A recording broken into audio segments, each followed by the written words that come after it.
Kemudian berikutnya, karena saya di-mention oleh Pak Dubes Dino, saya mau luruskan beberapa hal. Sebelumnya, terima kasih atas masukan yang telah diberikan, sangat cermat dan terstruktur. Saya pikir beliau adalah diplomat hebat, pernah menjadi wakil Menteri Luar Negeri, walau hanya diberi kesempatan sekitar 3 bulan. Jadi yang pertama, masalah biaya bila keluar negeri.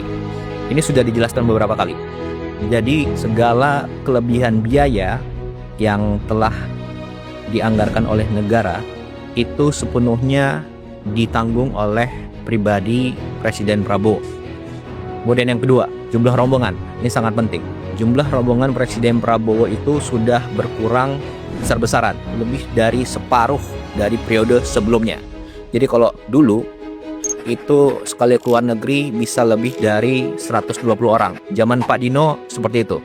Nah, zaman Presiden Prabowo jumlahnya antara 50 sampai 60 orang maksimal. Ini sudah banyak yang tahu, termasuk juga wartawan pasti tahu itu semua. Kemudian yang ketiga, jadwal harus 1 tahun sebelumnya. Jadi gini, perkembangan dunia global itu sangat dinamis, hari per hari. Nah, jadi ada jadwal tahunan dan ada jadwal yang mendesak sesuai kebutuhan dalam negeri dan luar negeri suatu negara, ya.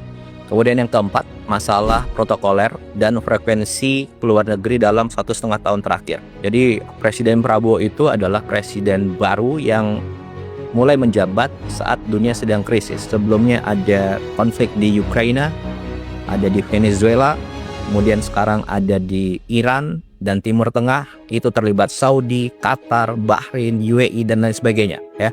Jadi setiap pemimpin tentunya harus bangun hubungan yang dekat antar pemimpin dunia. Dan kita tidak bisa hanya mengandalkan saat krisis baru kita minta bantuan. Tidak, kita harus panen hubungan yang baik. Lalu bila suatu saat ada kondisi mendesak, kita bisa minta bantuan. Dan begitu pula sebaliknya, oke? Untuk itu perlu kedekatan pribadi, kedekatan emosional antar pemimpin, baik secara langsung, diliput media, ataupun tertutup. Nah, itulah diplomasi.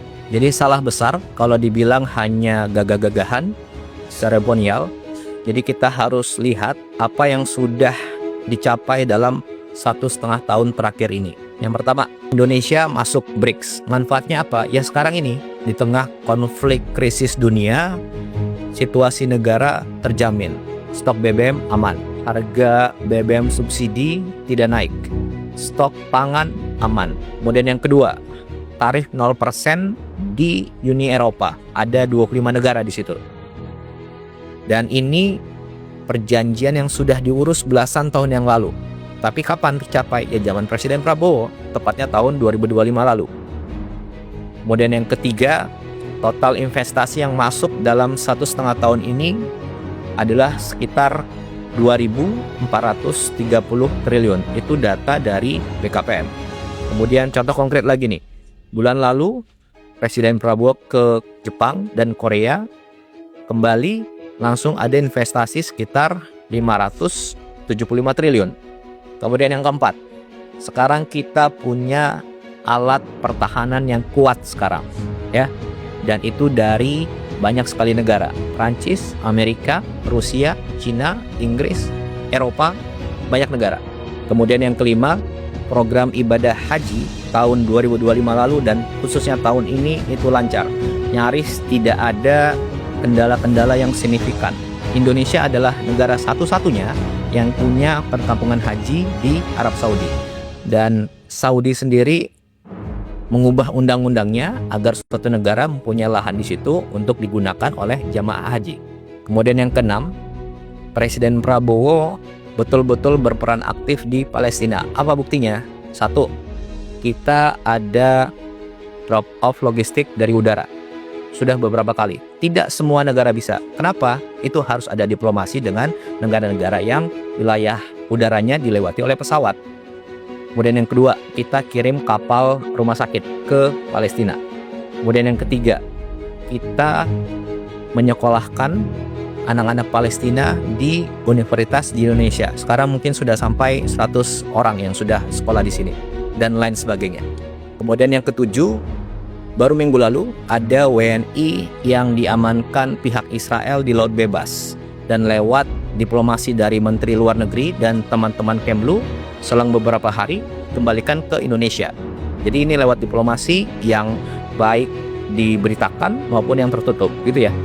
Dan ingat, yang tadi saya sampaikan adalah hasil konkret nyata 1,5 tahun terakhir. Dan semua itu adalah diplomasi yang dilakukan oleh Presiden Prabowo lewat berbagai macam cara, baik yang dipublikasikan maupun tidak dipublikasikan, karena yang terpenting bagi kami adalah hasil konkretnya. Itu yang kita utamakan. Kemudian terakhir, masalah pertemuan dengan kepala negara lain di event-event tertentu. Jadi gini, pertemuan dengan kepala negara lain di suatu event itu yang menentukan adalah Bapak Presiden dan juga saran dari Menteri Luar Negeri. Dan beliau-beliaulah yang mengetahui mana yang prioritas, mana pertemuan yang harus diutamakan, mana pertemuan yang bisa langsung ataupun cukup menggunakan telepon, mana pertemuan yang perlu diberitakan, mana yang tidak diberitakan. Dan saya rasa semua diplomat hebat tahu itu. Jadi kurang elok rasanya kalau itu masih dipermasalahkan ya. Jadi ruang untuk setiap masukan tentu kita terima, tapi jangan sampai kita mengaburkan fakta tentang semua hasil yang telah kita capai. Saya rasa itu.